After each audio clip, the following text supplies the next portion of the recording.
অল্প পরিমাণ ময়দা আর তার মধ্যে একটা ডিম দিয়ে এত সহজে স্কুল কলেজে অথবা বাচ্চাদের টিফিনের জন্য ঝটপট কিন্তু বানিয়ে ফেলতে পারো।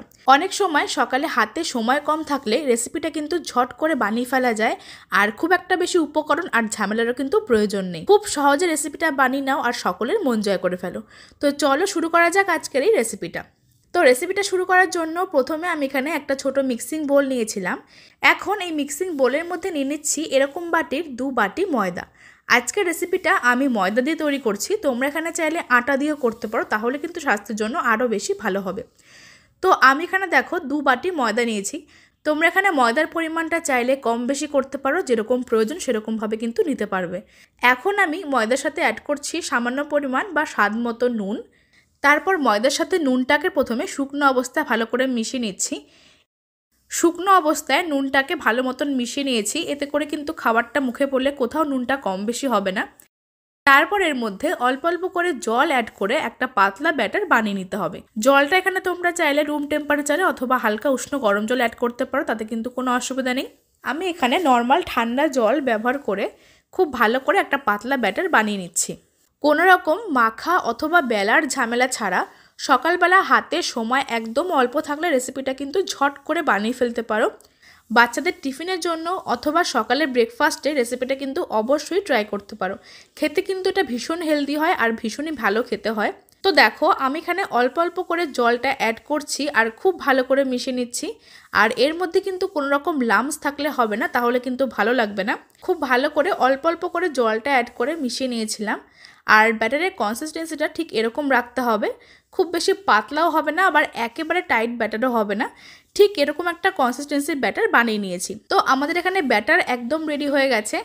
এখন অন্যদিকে একটা বোলের মধ্যে নিয়ে নিচ্ছি 2টো ফাটিয়ে রাখা ডিম। আমি এখানে 2টো ডিম দিয়ে করছি, তোমরা যদি পরিমাণটা কম করতে চাও তাহলে একটা ডিম দিয়েও করতে পারো।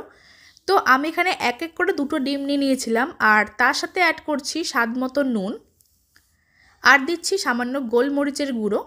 এখন ডিমের সাথে নুন আর গোলমরিচটাকে ভালো করে মিশিয়ে নিচ্ছি আর ডিমটাকে খুব ভালো করে ফেটিয়ে নিতে হবে। আমি কিন্তু এর মধ্যে কোনো রকম লঙ্কা কুচি ব্যবহার করছি না, একটু গোলমরিচের গুঁড়ো অ্যাড করে দিয়েছিলাম, তোমরা এখানে চাইলে লঙ্কা কুচি অ্যাড করতে পারো। তো দেখো একটু সময় নিয়ে একটা কাঁটা চামচের সাহায্যে খুব ভালো করে ডিমটাকে ফেটিয়ে নিতে হবে। ডিমটাকে একটা সাইডে রেখে দিয়েছি। তারপর অন্য একটা বাটিতে নিয়ে নিচ্ছি 2টো ছোটো সাইজের কুচানো পেঁয়াজ, আর পেঁয়াজটাকে একদম মিহি করে পাতলা করে কুচিয়ে নিয়েছিলাম। আর দিচ্ছি একটা ছোট সাইজের গ্রেট করে রাখা গাজর। আমি এখানে গাজরটাকে গ্রেট করে দিয়েছিলাম, এতে করে এটা খাবার সময় কিন্তু কোনো রকম শক্ত লাগবে না। তোমরা এখানে অবশ্যই গাজরটাকে গ্রেট করে ব্যবহার করবে। অ্যাড করে দিয়েছিলাম অল্প পরিমাণ ধনেপাতা কুচি একটা সুন্দর ফ্লেভারের জন্য। তোমরা এখানে চাইলে ধনেপাতাটাকে স্কিপ করতে পারো, তার বদলে সামান্য পরিমাণ শসা কুচিও অ্যাড করতে পারো। তো তারপরে অ্যাড করেছি স্বাদ মতো নুন, দিচ্ছি 2টো কুচনো কাঁচা লঙ্কা, ঝাল মতন অবশ্যই কাঁচা লঙ্কাটা অ্যাড করবে। আর যদি তোমরা বাচ্চাদের জন্য রেসিপিটা তৈরি করে থাকো তাহলে কাঁচা লঙ্কাটাকে স্কিপ করতে পারো। তারপর এখানে অ্যাড করছি 1 টেবিল চামচ মেয়োনিজ আর দিচ্ছি 2 টেবিল চামচ টমেটো সস। এবার এই সমস্ত কিছু খুব ভালো করে একটা চামচের সাহায্যে মিশিয়ে নিচ্ছি। আমি এখানে গাজর, পেঁয়াজ আর ধনেপাতাটা ব্যবহার করেছিলাম, আর চাইলে শসা কুচিও অ্যাড করতে পারো, তাহলে কিন্তু খেতে ভালো হয়। তো এবার এই টিফিনটাকে বানানোর জন্য এখন গ্যাসের ওপরে একটা চাটু বা তাওয়া বসিয়ে দিয়েছিলাম। তাওয়াটাকে ভালো মতন গরম করে নিয়ে তারপর অ্যাড করেছিলাম 2 টেবিল চামচ সাদা তেল। তেলটা এখানে দিয়ে চারদিকে ভালো করে ছড়িয়ে দিয়েছি। তেলটা যখন ভালো মতন গরম হয়ে যাবে তখন আমরা এর মধ্যে 1 থেকে 2 হাতা ব্যাটার দিয়ে খুব ভালো করে চারদিকটা ছড়িয়ে দিচ্ছি।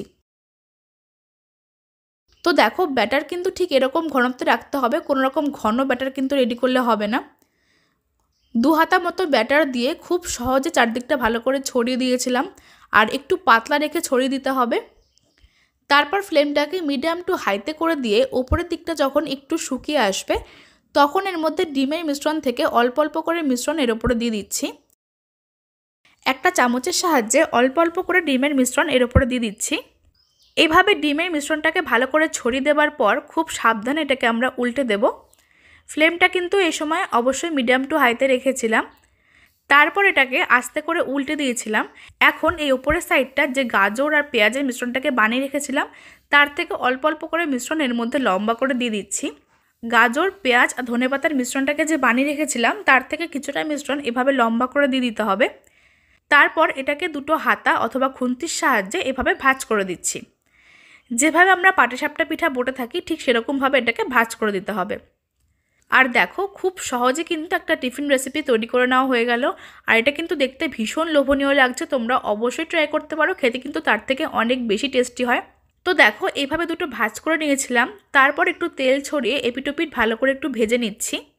ঘরে থাকা সামান্য কয়েকটা উপকরণ দিয়ে খুব সহজে কিন্তু রেসিপিটা বানিয়ে সার্ভ করতে পারো। হাতে সময় কম থাকলে অথবা রুটি বেলতে না ইচ্ছা করলে আজকের রেসিপিটা অবশ্যই ট্রাই করতে পারো, খেতে কিন্তু ভীষণ টেস্ট হয়। তো দেখো, আমি একই রকমভাবে দুটো টিফিন রেসিপি বানিয়ে নিয়ে একটা প্লেটে সার্ভ করে নিয়েছিলাম। তারপর এই টিফিন রেসিপিগুলো মাঝখান থেকে কেটে সার্ভ করছি। তো আজকের রেসিপিটা তোমাদের কাছে কেমন লাগলো সেটা কিন্তু আমাকে অবশ্যই কমেন্ট করে জানিও।